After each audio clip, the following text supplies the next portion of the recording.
Welcome back to Gadgetplex. We are working through some connection problems here, and hopefully Skype will stay live long enough so that we can answer a few questions. First of all, Phil, for the Vonage Time to Call promotion, the giveaway for the when we give away the iPad 2, you received a multitude, a plethora, right there of questions from viewers and members of the Techno RV website family as well. And but you categorize them in true techno geek style. You made, of course, a spreadsheet, and so, but you categorize them, and it's kind of interesting to see what the areas of concern were in terms of technology for RVers, or for at least for the audience of Gadgetplex. So let's take a look at the graph there. Why don't you tell us a little bit about that? Yeah. So. As you say, we got a whole plethora of questions, and categorizing them, the biggest and the number one segment there, the kind of the big blue wedge on the right-hand side there, was to do with staying connected while you're traveling. And really, I categorized that from questions around Wi-Fi, and also questions around as you're actually physically driving and traveling, what is the best means of staying connected? So that was a kind of a big topic, and it kind of makes sense, really. But it was interesting that people are thinking more and more now about how to stay connected. I think a few years ago, it wasn't quite, at least from my experience, it wasn't quite such a big requirement for everybody, or a big consideration. Right. So that was a reasonably big category. The number one category. The next along was the let me see, sort of photography and tablet PCs. And by that I mean ebook readers, and obviously iPads and the new tablet PCs were kind of interesting. And it makes sense because they're small, they're compact. So people are thinking about how can they be used while they're traveling, and which are the best ones, and so on. So that was some fun questions there. Photography was a big segment,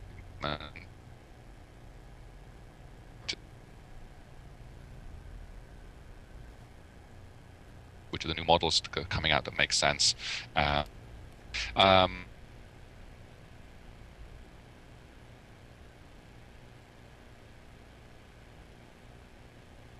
Okay. I think we've lost Phil again. Yeah, I'll try calling him back here. We can pick up. Okay. From that, do you remember the last one he was talking about? Well, he was talking about photography. He can just go from there. And yeah, I'll have him start with the photography, because that got kind of chopped up.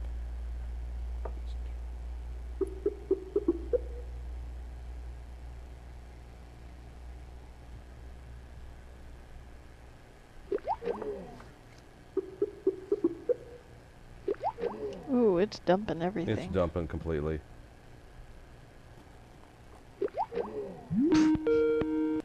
He's calling in. There we go. The gremlins are out in full force today.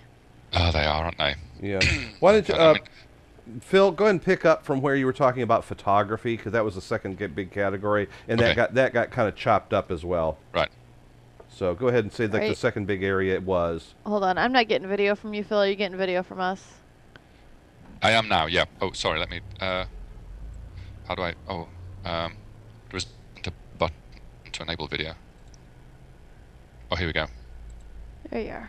Okay, there we go, sorry. Cool. All right, yeah, I've got the graphic up, so just start with the photography. Yeah.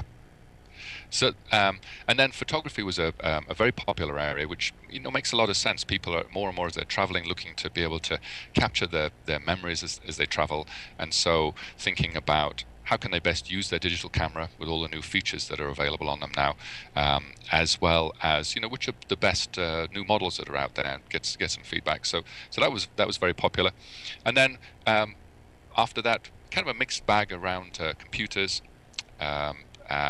Tablets was interesting. I categorized tablets and ebook readers and iPads kind of together, like mobile computing, as people want to be able to save space and weight as they travel, and maybe read their books on a device, as well as actually have one for computing in mobile. And then a little bit on smartphones and the good old TV, how to watch their satellite TV while they're traveling. So right.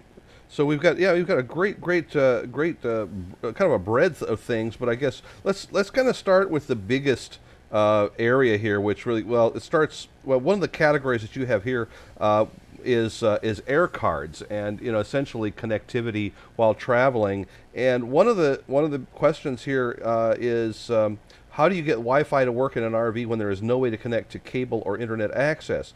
Do you have to rely on a satellite internet access, or do you need just to be connected to a 3G or 4G network? So I assume that this means while you're actually rolling down the road. Yeah, I think that's what is referring to. And it's a good question. There's a lot in there. Obviously, satellite used to be one of the main ways. The problem with that is it's generally for when you're stationary, and it would lock onto a satellite. Now, with the advances in the cell phone data networks, you can pretty much get a good data connection through the cell phone network, and people refer to that as the 3G. Pretty much in most places. We were traveling from Gillette to Rapid City, which is just kind of in the middle of nowhere. And with the booster that we got, Tracy was able to work online the whole time. So it's pretty impressive. So that would be connecting via a data card or air card through a carrier like AT&T or Verizon, which is what I use. Right. Of course, the downside of that, of course, is you really got to watch the dollars you're spending on an air card, and that's not getting cheaper, is it?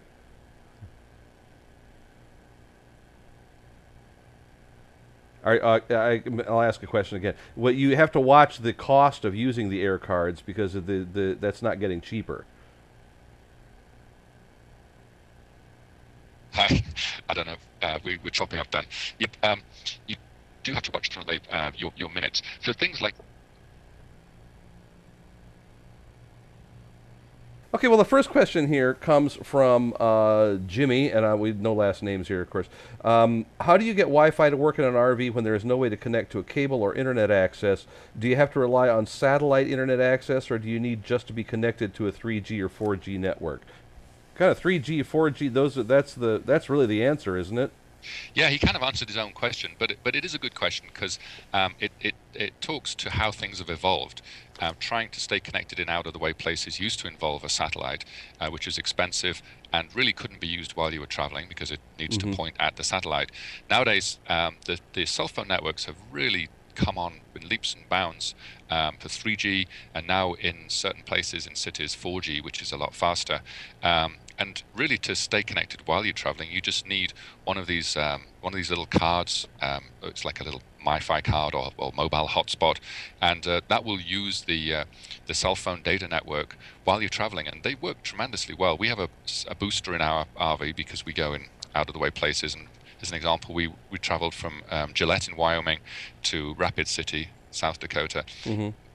In the middle of nowhere. I mean, there's nothing between there, and yet we were able to stay online the whole time, and so that was pretty impressive. Just one word on 4G. People tend to get a little bit excited about it.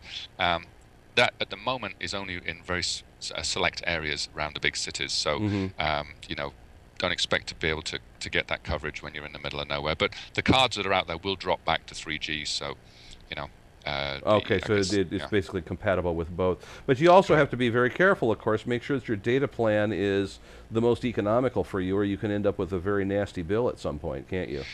Yep, very much so. The thing you don't want to do is what I'd have to do sometimes, which is to do Skype calls Gadgetplex on a data card, because that video that sucks your data.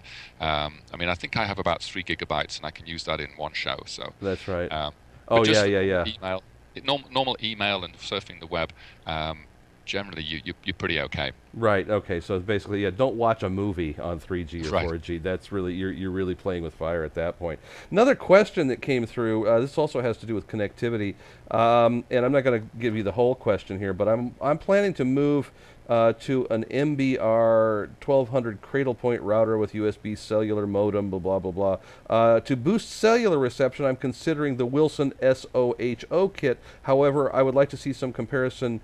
Well, he'd like to see comparison testing, but he said he found something called the Z-Boost series of products. What do you know about the Z-Boost or the Wilson comparatively? What's your opinion?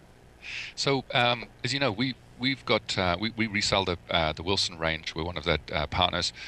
We actually did some testing, and at TechnoRV we pulled together our own kit that's specifically designed for boosting the cell phone and data card in a motorhome. It consists of a large amplifier with a trucker antenna and all the cabling and things. And Gotcha. when we tested it, that did an amazing job. Took you from some maybe, let's say, 0 to 1 bar to like 3 or 4 bars. But interestingly, it can increase the speed of your data network by up to 3 or 4 times, because of course in the bad areas the data card is keep on having to, it's like a bad phone conversation, like what did you say, repeat, right. and so you get a speed improvement that way. I haven't had any experience of the Z Boost. They don't seem to be very popular in the RV community, but I think, did you say that you had one earlier? Yeah, I've got a Z Boost that I have in my home, and what it comes, it's relatively easy to set up. It doesn't. Some of these boosters seem to need to plug into your wired internet too. Is that right? Am I missing, or am I mistaken on that? It's possible. I know the Wilson range doesn't. Well, okay. Well, the Z Boost doesn't either. But you have a basically a coax cable coming from the antenna, which you have to put up on your roof, or in my case, I put it up in an attic, and it gives you an antenna. It's like a white pole about that long. Okay. And omnidirectional. Yeah, and you have to, and you set it vertically, as I guess is what they recommend. And so I think that I have reasonably good results with it. I think I would have better results had I popped another $100 or two for the Yagi antenna. But then that's a fixed position though, so that would have worked. I find it does help in our particular situation, but we also find that we have to reboot the Z Boost every once in a while. Of course, in an RV, you may be, you're powering down and up all the time, so maybe that's not even an issue. It sort of gets rebooted as you're going. But that's what I've had. That's what I've had to do with this one. Occasionally, we find out, gee, it's not really doing anything, so we unplug it and restart it, and then it seems fine for a while. But I think that's the interesting thing, Dave. I was going to say this. It is actually quite complicated. It's what we spend a lot of time trying to put together a configuration. Right. That's because of like some of the antennas are directional, some of them aren't, and which is best amplifiers. Yeah. Well, the other trick, of course, is the antenna really has to be kind of a ways away from the rebroadcasting unit, doesn't it? Because otherwise, then they just sort of talk to each other. Exactly. It's a little bit like holding a microphone next to a PA system. Right. If it's too close, you'll get that horrible feedback scream. The boosters would do the same. So they recommend, depending on the power, as much distance as possible in an RV, 20 to 30 feet is ideal. So we have the antenna on the ladder is what we recommend, and that's what our kit has. And then the indoor mini antenna, which is like the little mini cell area at the front of the RV, and that works really well. Yeah. Now the Z Boost recommends, I remember that it was like 15 feet vertically, 15 vertical feet difference, and so even like in a one-story home, that's not really that's not real easy to get unless you really separate them, or make sure put the one unit like on the floor and the other one's way up in the attic. So we had to kind of work with that a little bit. I don't know that you can get 15 vertical feet in most RVs.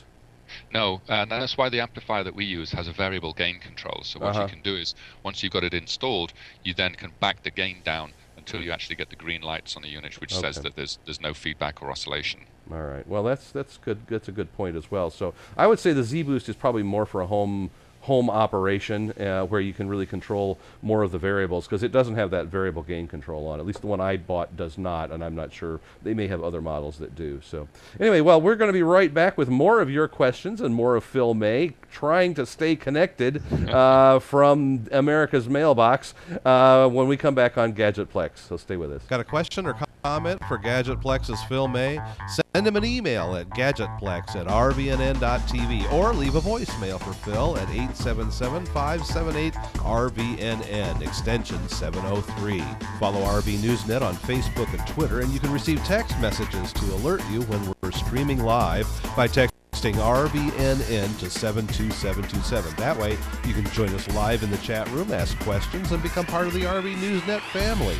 Remember, any photos or other material submitted to us become the property of RV Newsnet and cannot be returned. For more TV like this from the world of RVs, head to rvnn.tv.